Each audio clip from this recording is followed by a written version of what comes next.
नमस्कार, भारत लाइव में आपका स्वागत है। मैं हूं आपके साथ विशाल यादव। सुशील कुमार मोदी केंद्र की राजनीति में जाने के लिए तैयार हैं, यानी कि अब कहें वो राज्यसभा सांसद बनने जा रहे हैं। राज्यसभा का नामांकन हो गया है और लगभग ये तय माना जा रहा है बहुमत के आंकड़ों को देखते हुए कि राज्यसभा वो जल्दी ही पहुंच जाएंगे, उनमें कोई बाधा नहीं आने वाली है। क्योंकि महागठबंधन की बात करें तो इन्होंने अभी तक कोई प्रत्याशी नहीं उतारा है। अगर उतारता भी है तो सत्ता पक्ष का यानी कि बीजेपी के नेताओं का कहना है कोई टक्कर नहीं है सुशील कुमार मोदी के सामने। वो जीत रहे हैं और वो राज्यसभा जाएंगे। अब उनकी तैयारी में सुशील कुमार मोदी लग गए हैं। पहले वो बिहार में थे, बिहार की राजनीति से जुड़े तमाम चीज़ों को देखते थे। डिप्टी सीएम रह चुके हैं, अब पूर्व डिप्टी सीएम हैं अब तारकिशोर जी। बिहार को नीतीश कुमार के साथ संभालेंगे। क्या कुछ जोड़ी टूटने के बाद नीतीश कुमार का दर्द छलका, ये आपने देखा होगा। लेकिन हम बात कर रहे हैं सुशील कुमार मोदी की। सुशील कुमार मोदी केंद्रीय राजनीति में अब जा रहे हैं, सेंट्रल में बैठेंगे, दिल्ली में बैठेंगे।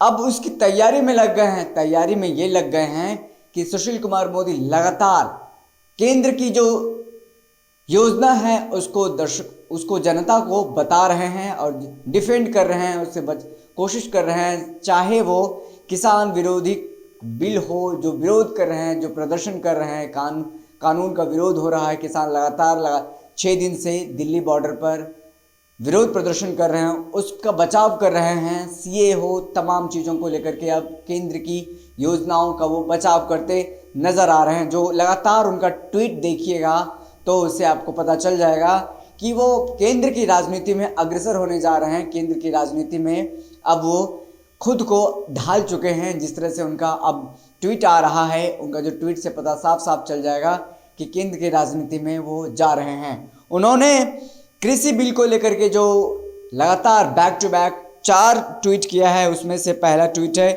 कृषि बिल से खेती लाभकारी होगी, लेकिन कांग्रेस और उसके वामपंथी दोस्त किसानों में भ्रम फैला रहे हैं कि इससे बड़े कॉरपोरेट को फायदा होगा।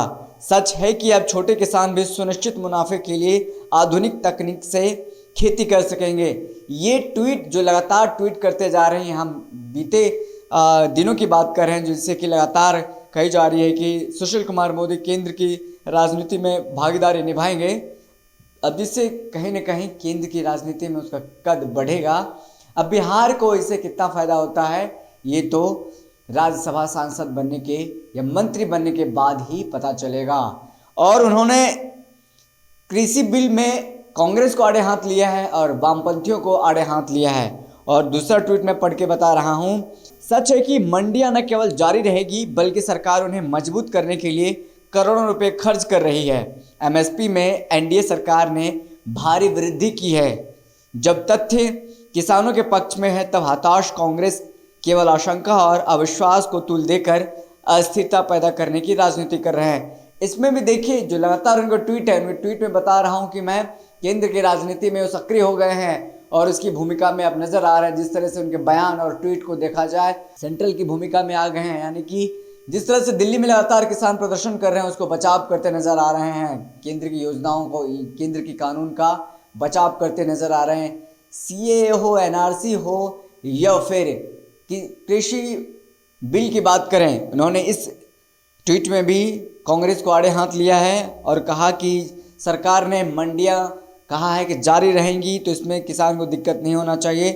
तब हताश कांग्रेस केवल आशंका और अविश्वास को तुल देकर अस्थिरता पैदा करने की राजनीति कर रहे हैं। देखिए इसी ट्वीट के क्रम में एक और ट्वीट है, 3 नए कृषि कानून न मंडी व्यवस्था के खिलाफ है, न फसलों पर मिलने वाले न्यूनतम समर्थन मूल्य यानी कि एमएसपी से कोई लेना देना है। लेकिन कांग्रेस ने अपने शासन वाला पंजाब में पूरी ताकत झोंक कर किसानों के एक वर्ग को यह डर पैदा किया कि मंडियां खत्म हो जाएगी और एमएसपी बंद हो जाएगी। इसमें भी देखिए कांग्रेस को जिस तरह से आड़े हाथ ले रही है। हम केंद्र नेतृत्व की बात करें तो बीजेपी जो केंद्र नेतृत्व है, एनडीए, लगातार हर बात पे वो कांग्रेस से सवाल करती है, हर बात पे कांग्रेस को दोषी ठहराती है। अब उसी बात को ढालते हुए सुशील कुमार मोदी भी केंद्र की राजनीति में उतर रहे हैं। वो भी लगातार हर बात पे कांग्रेस को ही कोसते हैं। कुछ भी हो, कांग्रेस से 70 सालों का हिसाब मांगने लगते हैं। ये नहीं पता कि आप अभी सत्ता में हैं, सवाल आपसे पूछा जाएगा, ना कि कांग्रेस से। ये बीजेपी के नेताओं को समझ में क्यों नहीं आता है, ये सोचने वाली बात है। इसी क्रम में सुशील कुमार मोदी का एक और ट्वीट है, मैं आपको ट्वीट पढ़ के बता रहा हूँ। देश में 90% किसानों को भरोसा है कि जिस प्रधानमंत्री ने उन्हें स्वास्थ्य हेल्थ कार्ड और नीम लेपित यूरिया से लेकर किसान सम्मान योजना तक के लाभ दिए, वे कभी किसानों का अहित नहीं करेंगे। विपक्ष का असत्य पराजित होगा।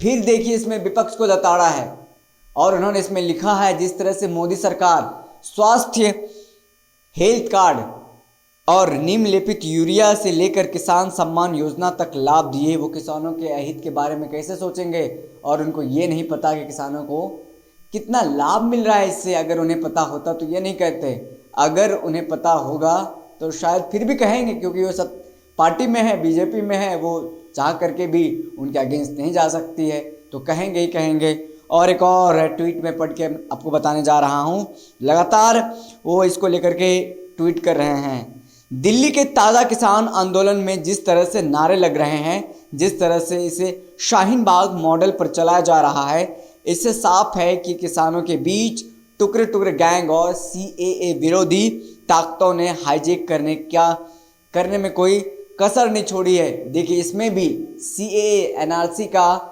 मामला इसमें डाला गया, यानी कि जिस तरह से CAA का विरोध प्रदर्शन हो रहा था दिल्ली के शाहीन बाग में, उसी तर्ज पे कहा जा रहा है दिल्ली के बॉर्डर पर किसान प्रदर्शन हो रहा है। उनसे जोड़ना, शाहीन बाग और किसान के प्रदर्शन को जोड़ना कहाँ तक ठीक है, आप यही बता सकते हैं। किसान का प्रदर्शन करना क्या जायज़ नहीं है? क्या किसी को अपने हक की लड़ाई लड़ने के लिए आप मना कर सकते हैं?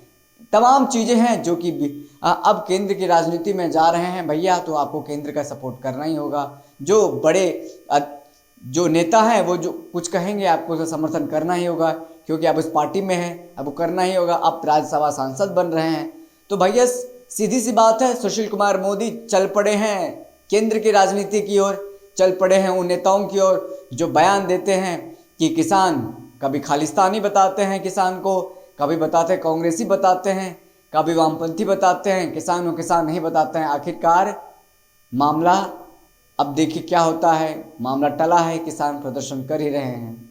इसी तरह आप देखते रहिए भारत लाइव को और हमें फॉलो करते रहिए। अगर आपने हमारे YouTube चैनल को सब्सक्राइब नहीं किया है तो जल्दी से जल्दी सब्सक्राइब कर लें। अगर आप हमारी खबर को फेसबुक पर देख रहे हैं तो हमारे पेज को लाइक करें। धन्यवाद। अगर ये वीडियो पसंद आई और वह बिहार के राजनीति और बिहारियत से सरोकार रखेनी तो सब्सक्राइब बटन दबा के चैनल के सब्सक्राइब कर ली। ओजे एगो घंटी बा, ओकरा बटन दबा देला से कुल सटीक और मारक खबर रुआ मुफ्त में मिल जाई। अगर रुआ पत्रकारिता के हमनी के नया प्रयोग में सहयोग कर चाहतानी तो ज्वाइन बटन दबा दी। पेटीएम नंबर नोट कर ली 9386816700। धन्यवाद।